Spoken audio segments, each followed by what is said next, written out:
Hello and welcome back in, you guys, to One Piece, chapter 1119 spoilers. Dude, that ancient robot, man, it is putting in work by the end of this chapter. Yes. At the end of the chapter, the robot gets out of the water, attacks Warkity, continues the broadcast, and he also has a cool name. His name's EMETH. And he is the reason why we finally get Joy Boy in a flashback. We got Joy Boy's voice. You know that when the anime gets here, they're going to have to hire a voice actor. And we're finally going to know what the man, the myth, the legend actually sounds like. Of course, that is to be seen. For all we know, the anime could just throw the text on screen and we don't actually end up hearing his voice. But, you know, like I said, we don't know about that yet. But either way, Joy Boy's here, the robot is back up, and he is ready to put in some work. I knew it. I love this. I've been waiting for this robot to do something, and it's finally happening. Yes. Okay. So, dialing it back a little bit, we are going to tackle this chapter from the beginning to the end, of course. Hopefully, you guys have already read the spoilers. I'll link it down below. It's over on Twitter. But just hopping right into it, this is a short but sweet chapter. It focuses primarily on Luffy's group or Bonnie and the Giants group. We don't really see anything about Nami, Zoro, or any of them according to these brief spoilers just yet. But yeah, focusing in on them, we see that Bonnie isn't able to last that long in her Sun God Nika form. Mars himself, member of the gorosei, calls Bonnie's transformation a fake, Nisemono, and that's fair. You know, we already knew that. We knew that Bonnie isn't actually the Sun God. It's simply her devil fruit or her powers mimicking a devil fruit. So, you know, we already knew that Bonnie would have a lot more stipulations than what Luffy has. And that is seen by Bonnie being the first one who runs out of steam in this chapter. It just makes a lot of sense. And I do like that she isn't able to stay in Sun God Nika mode as long as Luffy, because that means that she has room to grow, right? You know, she's only 12 years old, mind you. When she hits 19, you know, 20, 25, like 30, it hits her prime. I assume that she's going to be well more versed in Sun God Nika's powers, and especially so if Luffy ends up mentoring her as well. So yeah, Bonnie, from what these brief spoilers say, she lands a pretty good attack on Mars. Granted, it is a combination attack. We have Luffy, Bonnie, Sanji, and Frankie all teaming up against Marcus Mars, and they send him flying away. And that's because we don't know how to beat these guys. You know, Luffy says, hey, these guys just regenerate. What's best to do right now is just to send them flying back home. And that is what they end up doing. So, you know, rest in peace, Marcus Mars. Don't know where he went. We can't beat them, kill them, or hurt them, so just send them packing instead. And yeah, it looks like that is going to be the goal here. And I think we are going to be very successful, right? Like, coming off of the heels of last week's chapter, not too many people felt like the gorosei were that big of a threat, right? I was hard-pressed to find a single person rooting for the gorosei and saying that they're going to win anymore. So that is where we are right now. And with them being able to send Marcus back that easily, I think we're looking pretty good. I mean, Jupiter also comes in with Warkity, and Luffy fights Jupiter. You know, like, Luffy versus Jupiter, I think I have a winner in my head on that one. As far as Warkity goes, Warkity's an interesting one because Luffy, time and time again, has not been able to damage Warkity, right? The only people that have been able to knock him back are Dory and Brogy together. And even then, it was more like a parry, right? Warkity came in, the Giants blocked it, and then they just simply pushed him back. So you could argue that the Giants didn't exactly hit him and he took damage. It was kind of like a mixed bag there. But either way, Warkity is now being handled by the ancient robot. And if the ancient robot is able to give Warkity a run for his money or push him back or hurt him, then that would be pretty dang impressive, considering that Luffy in Red Rock and Gear 5th wasn't able to do that. So I think there are a lot of cool things in this chapter fight-wise, and I am really excited, man. And this robot, dude, this robot coming in with the flashback of Joy Boy. Ho, ho, ho. So in the flashback, Joy Boy looks at the robot and he says, "Emeth, when the time arrives, you must ... You know, Oda loves cutting characters off, by the way. You know, Oda just loves having characters start sentences and then just stopping it halfway. But yes, we learn that the robot's name is Emeth and that Joy Boy tasked him with something important. Granted, I feel like it might be kind of obvious. I feel like Joy Boy probably told the robot to defend the next era, you know, defend the T-Clan, help people in the future, defeat the world government. You know, it's something along those lines, if I really had to guess. And, I mean, it's shown by the end of this chapter where the robot attacks Warkody. So, yeah, I'm pretty excited on that front. I want to see how that all goes down. I want to see if we get more Joy Boy flashback moments, right? I feel like this robot has been pretty key. Like, for Zunisha, when we were at Zoe, we had no idea what Zunisha was about. We don't know who issued Zunisha's order to walk. You know, we didn't get the Joy Boy thing at all. Like, we had no clue what Zunisha was all about. But for this robot, though, Oda's showing us some stuff here. Oda is showing us some stuff. And Luffy, by the end of the chapter, jumps up, he sees the robot, and he yells at him. So, I am wondering now if the robot will talk to Luffy, whether it's through the voice of all things or the robot simply speaking through a speaker or something. You know, like, I'm curious to see how that's going to go down.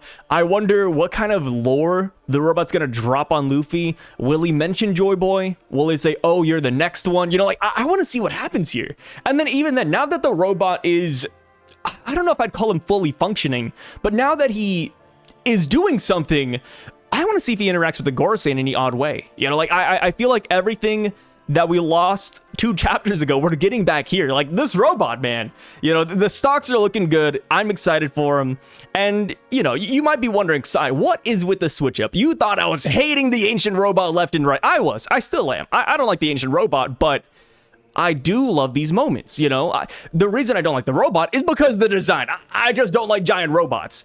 But when it comes to narrative purposes and fights, man, that's a different story. You know, like, this chapter made me a robot believer, a robot fan. Oh yeah, one thing I'm kind of curious about now is I wonder how the robot actually fights. Does he have laser beams like Frankie? You know, is he going to whip out some kind of sword? I'm not exactly sure, but I'm pretty excited to see how he ends up throwing down. He also has this weird, like, I don't know how to describe it, but he has like almost like a jetpack attached to his back too, so maybe he like whips that out and beats somebody over the head with it. I don't know. Either way, though, I do think he is a fighter. You know, I saw last week and the week before, people were saying, "Oh, you know, the robot's not a fighter, the robot can't do anything, the robot's just an NPC," but I never subscribed to that notion, because when you think about Joy Boy's Nakama and people who are on Joy Boy's side 900 years ago, they're more than likely fighters, right? Like, I just feel like that had to have been the case. And now that we see that this robot has had direct ties to Joy Boy, you know, even more so. Like, if this robot was 100% part of Joy Boy's crew, then there's no way he wasn't a fighter, right? Like, look at Luffy's crew. Like, they're all fighters, right? To some extent. It's just a scale of, like, how strong are they, right? Where does this robot fall when you power scale him against the rest of Joy Boy's crew? We don't know yet. But either way, I don't think he's weak. I think he will be able to hold back Warkody. And I'm gonna say this, but like, the gorosei, they're not that threatening. You know, coming off of last chapter, I don't think too many people were threatened by the gorosei in the first place, right? Oh no, 3 gorosei versus Luffy's group? Well, Luffy handled 3 already. He's got Dory, Brogy, Sanji, Bonnie, Frankie. Like he's pretty well off right now. Like, if the gorosei, 3 of them, were to roll up on Luffy, he would win. It's simple as that. The one gorosei that was the biggest threat, Marcus Mars, was sent flying back, right? Marcus was a threat because he could simply fly overhead and chase us all the way to Elbaf. But what about the other gorosei, right? Jupiter's a worm. You know, he's not going to just start riding on the waves. He can't chase us. Warkody's a boar. You know, his best thing was to attack the giant ship, and that got blocked by the robot. And then there's Saturn and Venus, and they're upstairs. We haven't even heard about them in this chapter yet. So I think there's a lot of things just working against the gorosei. Yes, they haven't exactly lost because they can just regenerate, and they do have the island at the end of the day. But you know, like, the Straw Hats are fine. I feel like the Straw Hats are totally fine here. And now that Emeth, the ancient giant robot, is in action, it's like, yo, we're fine. You know, like, we got this in the bag. Like, it's hard to imagine that the gorosei somehow pull back the Straw Hats and, you know, do us in. But yeah, there's a lot of things great about this chapter, man. And as far as Vegapunk's message goes, that's the last thing we want to touch on here. But Vegapunk's message does continue, and we get the butt end of it. So essentially, Vegapunk says, that which was inherited can be called a will, and he hopes it's passed down. And we see reactions from people like the Big Mom Pirates, Vivi, and Morgans, and that's cool and all, but like we already knew that the will of D was a thing. We knew that the wills were passed down, but now I'm just curious to see how that correlates to the beginning of his message saying, oh, among the will of D, there is blank, you know, the name is blank, there's wills, you know what I mean? Like what was in the middle? Like we got two missing parts, and if it was just one missing piece, I think as the fan base theorizes, we probably could have picked up on it, right? I feel like somebody out there would have come up with some sort of answer that is very close to the truth. But now that we have multiple missing parts of this message, it's kind of like, okay, you know, like what is Vegapunk trying to say here? Is it something obvious like, oh, like the will of D, it's passed down, there's a Joy Boy, that's it? Or was there a deeper message to that? And by us not hearing it, it's something that Oda's going to reveal later. I'm not exactly sure. But either way, I think it's really cool that the message is still playing. I think there is a chance that it even continues on to the next few chapters, now that the robot is back up and moving again, right? Because this isn't the end of the message. He didn't say, you know, goodbye, guys. So I'm assuming we're going to get more next chapter. Hopefully, by the end of it all, he drops the name of the Ancient Kingdom, because that's what Clover was going to say, right? Clover was about to say, hey, the name of the Ancient Kingdom, and then he got shot.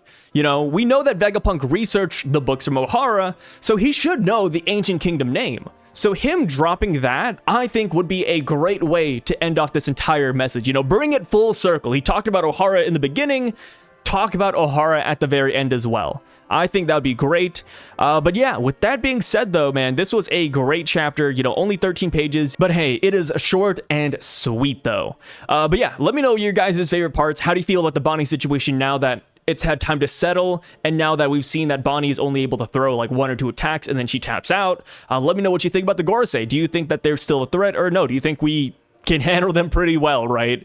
And then yeah, let me know what you think about Joy Boy and the Ancient Robot. I would love to hear all of those thoughts and opinions down below. But also, you know, as far as Bonnie goes, this is something that I think everybody saw last week, right? Bonnie throws 1 attack and then she's pretty much done. I mean, that's how it was when she used Gear 3rd. That's how it was when she turned into a Buccaneer. You know, that's always just how Bonnie is. She throws 1 attack and then she's pretty much tapped out on energy. But like I said, as time goes on, I do think she will get more and more better, proficient at this power. But for now, she still is a little kid with no real experience. You know, she was never really trained by anybody. The only person that trained her were the people at church. You know what I mean? Like, the minute Luffy starts teaching her all about Sun God Nika, we're going to be looking at a very different Bonnie, right? It's kind of like how Roger trained Shanks. Bonnie has Luffy.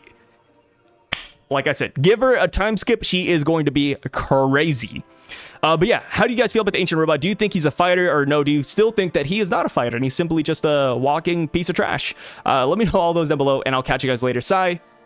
Signing out.